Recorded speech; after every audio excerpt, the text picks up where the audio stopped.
3월 13일 새벽 예배를 하나님께 드리겠습니다. 오늘 우리에게 주신 하나님의 말씀 마태복음 20장 17절에서 28절의 말씀입니다. 예수께서 예루살렘으로 올라가려 하실 때 12 제자를 따로 데리시고 길에서 이르시되 보라, 우리가 예루살렘으로 올라가노니 인자가 대제사장들과 서기관들에게 넘겨지매 그들이 죽이기로 결의하고 이방인들에게 넘겨주어 그를 조롱하며 채찍질하며 십자가에 못 박게 할 것이나 제3일에 살아나리라. 그때 세베대의 아들의 어머니가 그 아들들을 데리고 예수께 와서 절하며 무엇을 구하니 예수께서 이르시되 무엇을 원하느냐? 이르시되 나의 이 두 아들을 주의 나라에서 하나는 주의 우편에 하나는 주의 좌편에 앉게 명하소서. 예수께서 대답하여 이르시되 너희는 너희가 구하는 것을 알지 못하는도다. 내가 마시려는 잔을 너희가 마실 수 있느냐? 그들이 말하되 할 수 있나이다. 이르시되 너희가 과연 내 잔을 마시려니와 내 좌우편에 앉은 것은 내가 주는 것이 아니라 내 아버지께서 누구를 위하여 예비하셨든지 그들이 얻을 것이니라. 10 제자가 듣고 그 두 형제에 대하여 분이 여기거늘 예수께서 제자들을 불러다가 이르시되 이방인의 집권자들이 그들을 임으로 주관하고 그 고관들이 그들에게 권세를 부리는 줄을 너희가 알거니와 너희 중에는 그렇지 않아야 하느니 너희 중에 누구든지 크고자 하는 자는 너희를 섬기는 자가 되고 너희 중에 누구든지 으뜸이 되고자 하는 자는 너희의 종이 되어야 하리라. 인자가 온 것은 섬김을 받으려 함이 아니라 도리어 섬기려 하고 자기 목숨을 많은 사람의 대속물로 주려 함이니라. 아멘. 동상이몽이라는 고사성어를 아실 겁니다. 문자 그대로 같은 평상에서 다른 꿈을 꾼다라는 말이죠. 겉보기에는 같은 방향과 같은 목적을 가진 것처럼 보이지만 이 속내는 다른 상상을 하고 있다. 서로 다르게 상상하고 꿈을 꾸고 있다라는 뜻입니다. 오늘 말씀을 보면은 예수님과 제자들도 마찬가지였던 것을 우리가 볼 수 있죠. 같이 예루살렘을 향해서 가고 있었고 그곳을 바라봤습니다.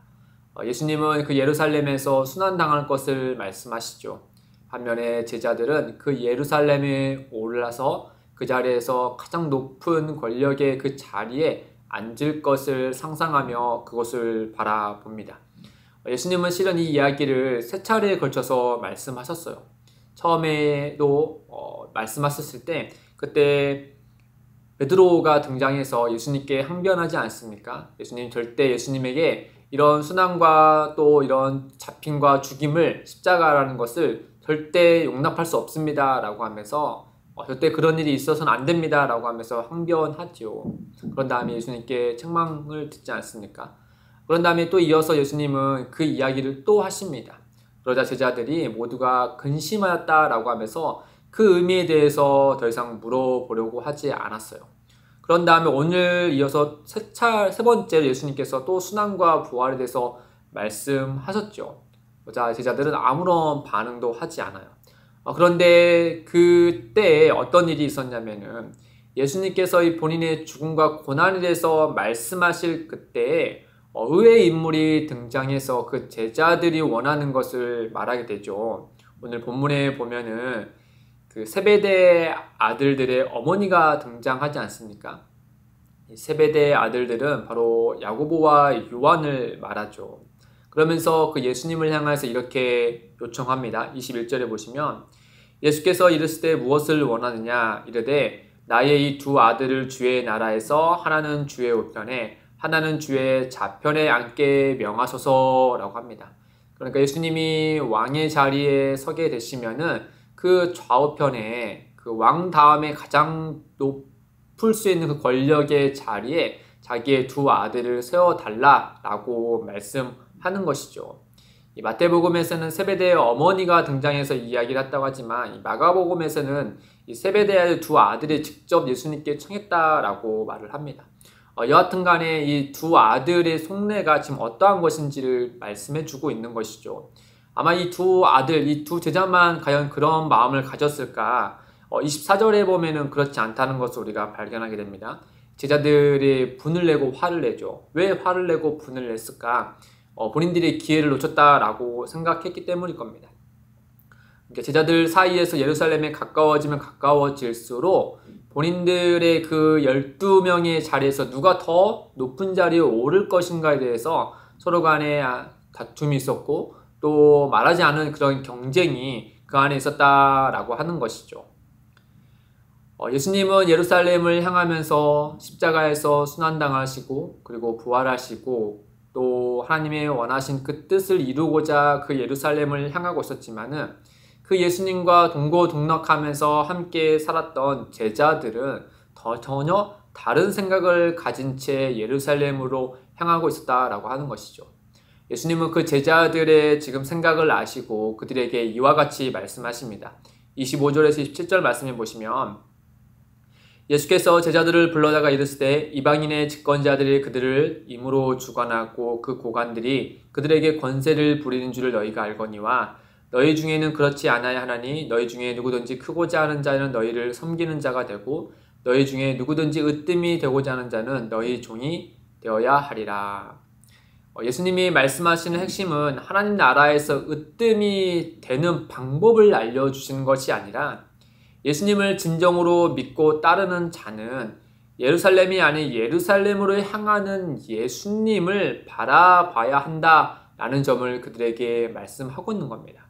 그런 의미에서 예수님께서 28절에 이렇게 말씀하시죠. 인자는 바로 예수님을 가리키죠. 그들의 시선을 예루살렘이 아니라 예루살렘을 향하고 있는 그 인자이신 예수님에게 시선을 돌려서 이렇게 말씀하는 겁니다.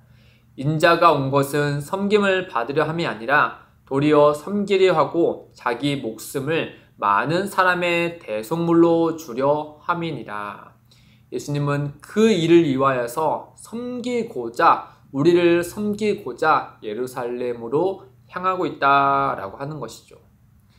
제자들이 예수님과 같은 공간과 시간을 보내면서 또 예수님의 가르침과 또 그 기적들을 보았음에도 불구하고 어째서 이렇게 다른 생각을 가지게 됐을까? 그 이유에 대해서 잠시 생각해 보면 그들이 예수님을 그 이유에 대해서 생각해 보면 다름 아닌 그들이 예수님을 바라보지 않고 예수님 덕분에 받을 것만을 상상했기 때문입니다. 이를테면 종교 지도자들은 예수님께 표적을 구하지 않습니까? 지금까지 예수님의 행하신 기적과 가르침을 보아서 예수님이 어떤 분인지 분명히 보였음에도 불구하고 그들은 다른 표적을 또 구했습니다.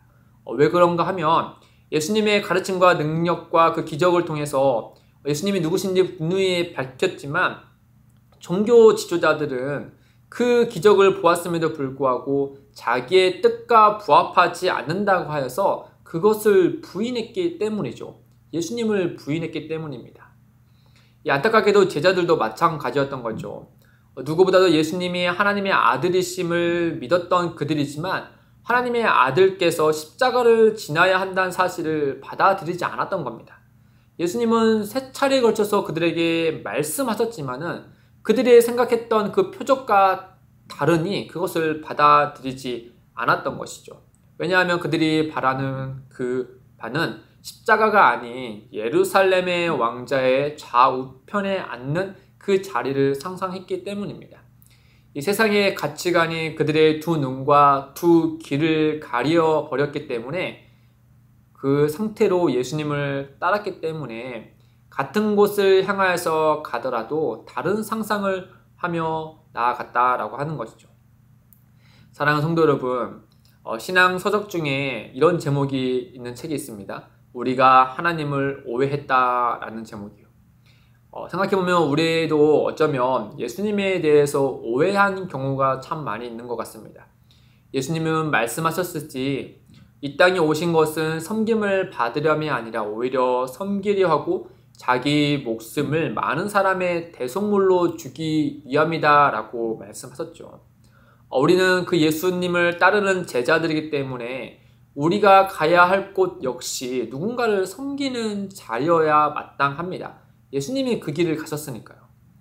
물론 우리의 생명으로 누군가를 대속하는 일을 하지 않아도 됩니다. 예수님께서 단번에 자기 백성을 위하여서 그 일을 하셨기 때문이죠. 다만 우리의 일상 속에 예수님의 계신 곳이 어딜까? 예수님이 어느 곳으로 가기를 원하실까?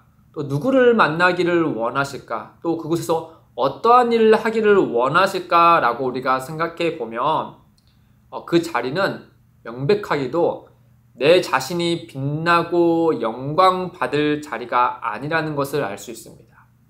이름도 없이 빛도 없는 그곳에서 오직 예수님의 이름만이 높여지고 또 예수님은 그곳에 우리를 인도하여 하나님의 영광을 드러내고 섬기는 자로 있도록 우리를 이끌어 주실 것입니다. 사랑하는 성도 여러분, 오늘 하루 우리의 일상의 작은 곳에서부터 예수님을 따르기를 소원합니다. 예수님처럼 섬기는 자로 계셔서 그 안에서 예수님과 함께 그 은혜를 함께 누리시기를 주님의 이름으로 축복드립니다. 함께 기도하겠습니다.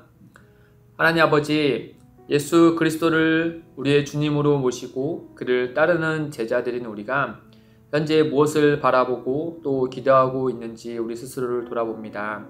우리의 삶의 모든 부분이 우리 주 예수 그리스도를 거쳐서 이 땅에 아름답게 피어나기를 원합니다. 주님, 우리를 인도하여 주시고 하나님의 크신 영광이 드러나도록 역사하여 주옵소서. 감사하며 예수님의 이름으로 기도드립니다. 아멘. 오늘도 두 가지의 기도 제목을 두고 함께 기도하겠습니다. 첫째, 일상의 작은 부분에서라도 자기를 비워 몸을 낮추신 예수님을 따라 섬기는 자로 서도록 인도하여 주옵소서. 둘째, 기쁨의 대림 교회가 교회 안의 성도와 교회 밖의 지역 주민들을 사랑하는 마음으로 섬기는 교회가 되게 하옵소서. 이를 위해 함께 기도하며 나아가겠습니다.